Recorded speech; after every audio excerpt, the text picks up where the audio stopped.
So you've decided to start investing, but you have no idea how and you're starting from scratch. First off, congratulations on the decision, and future you is going to be very happy that you did this. Secondly, you're in the right place. I'm going to give you a down and dirty guide on how to get started investing from scratch. The first thing you need to do is open an investment account. This can be done with any major financial institution such as TD Ameritrade, Fidelity, Vanguard, Charles Schwab. The list goes on and on. I personally have accounts with Fidelity, TD Ameritrade, and Charles Schwab. I'd be happy to recommend any of those, and I know a few people that have accounts with Vanguard that have had nothing but positive experiences with them as well. There's really no wrong answer here, especially because if you start an investment account with one company, and for whatever reason you end up hating them, you can always transfer your account to another company. For the purposes of making a step-by-step process, I'll be using Fidelity for this guide. So go to their website, www.fidelity.com, and click the giant orange Open an Account button. You'll be presented with a couple options to either open a individual retirement account, or IRA, or open a non-retirement regular brokerage account. There are too many differences to comb over, especially since that's not the topic of this video, but I'll give you the highlights of the differences so you can decide which best fits with your current financial situation. With an IRA, you're limited to how much money you can contribute to it each year. Currently, it's $6,000 per year for the vast majority of individuals. With a regular brokerage account, you can deposit as much money as you want to. The other key difference is regarding how you can withdraw your money. With an IRA, if you withdraw money before 59 and a half, you may have to pay taxes and or penalties depending on what kind of IRA it is and what money you're withdrawing. Again, too many details that aren't quite suited for this video, but I'll speak on that a little more in a moment. With a regular brokerage account, you can deposit and withdraw money as you please. However, you will have to pay taxes on any profits that you realize throughout the year in your brokerage account.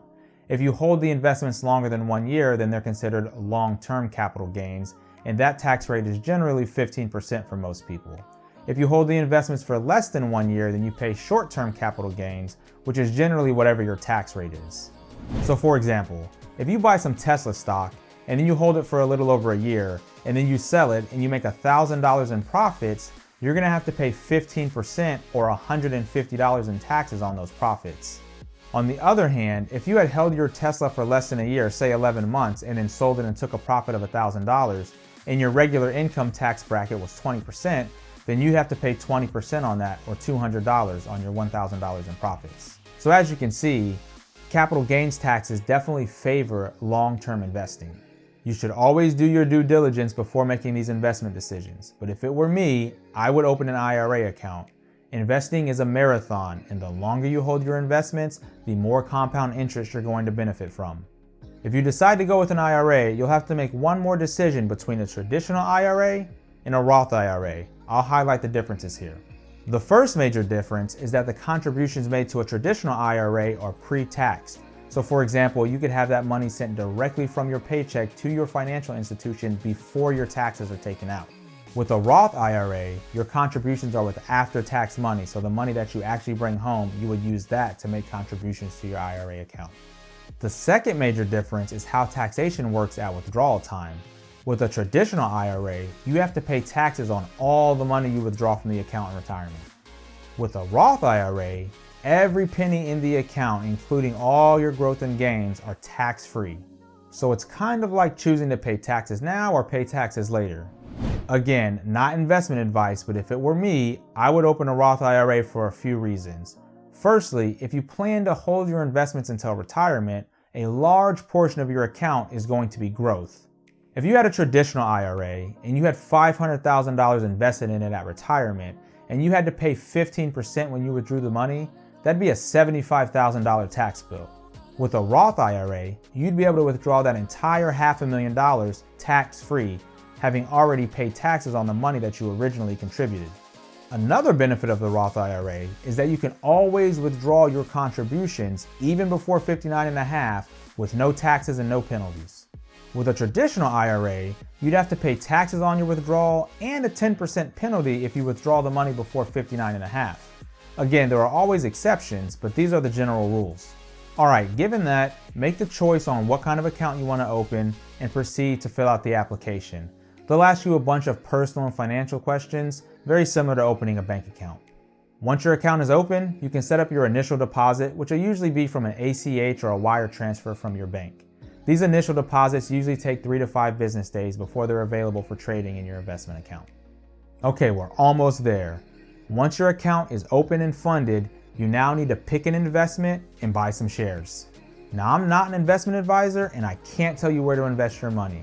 You should always do your own research and come to your own conclusion, but I can show you a few index funds to give you some ideas. If you don't already know, an index fund is basically a mutual fund that attempts to mirror or track an index.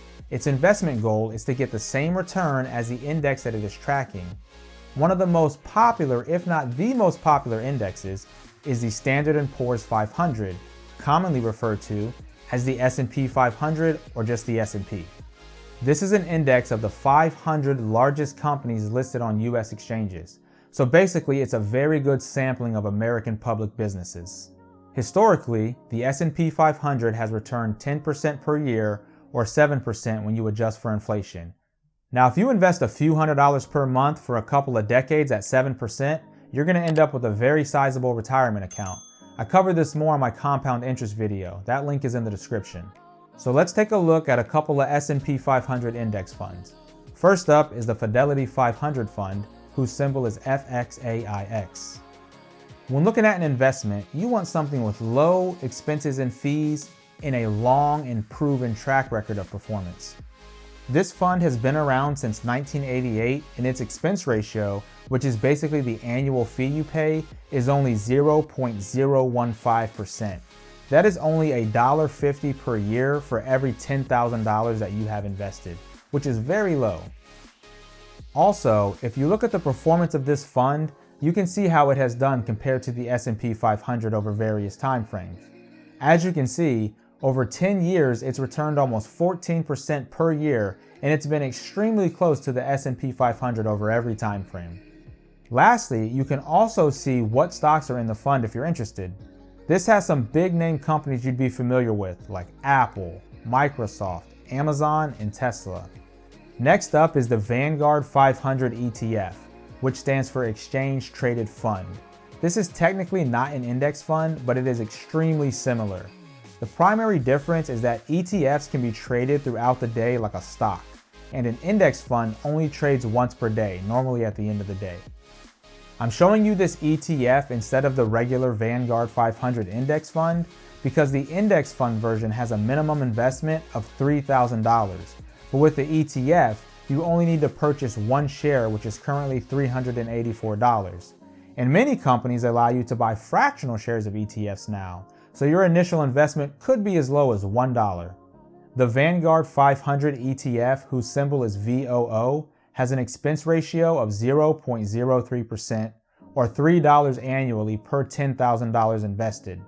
It's only been around since 2010, but that is largely because mutual funds have been around much longer than ETFs, and it took a while for ETFs to start to gain some adoption. But nearly 11 years of history is still solid.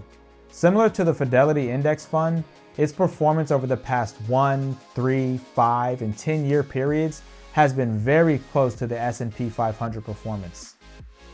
As for the fund's composition, you'll notice all the same names as before since it's tracking the same index in the same way as the Fidelity Fund is. We'll look at one other fund from a third company just to spread it around. So lastly is the Schwab S&P 500 Fund, whose symbol is SWPPX. Its expense ratio is 0.02%, or $2 per year for every $10,000 invested. It's been around since 1997, and its performance has closely mirrored the S&P 500 index, the same as the others. And its holdings look like a copy and paste of the others as well. Given that all these are so similar, it really doesn't matter which one you choose, just make sure you're not charged a transaction fee when you purchase the fund. This typically would only be the case if you're purchasing a fund that is not managed by the institution that you're with. For example, if you have an investment account with Fidelity and you want to buy the Schwab fund, you're going to be charged a transaction fee. Whereas if you had an account with Schwab and you want to buy the Schwab fund, there would be no fee. Or if with Fidelity you bought a Fidelity fund, there would be no fee. Once you make your choice, just hit that buy button, select the account that you're purchasing for if that's necessary, and enter the dollar amount that you want to invest. And that's it. You are now a shareholder in some of the largest companies in the United States, which tend to do very well over time. I'm glad that you started your investment journey, and 60-year-old you is going to be very happy that you did this. I hope you found this guide useful. Smack that subscribe button if you want to continue to learn about investing and building wealth for your future. Until then, peace.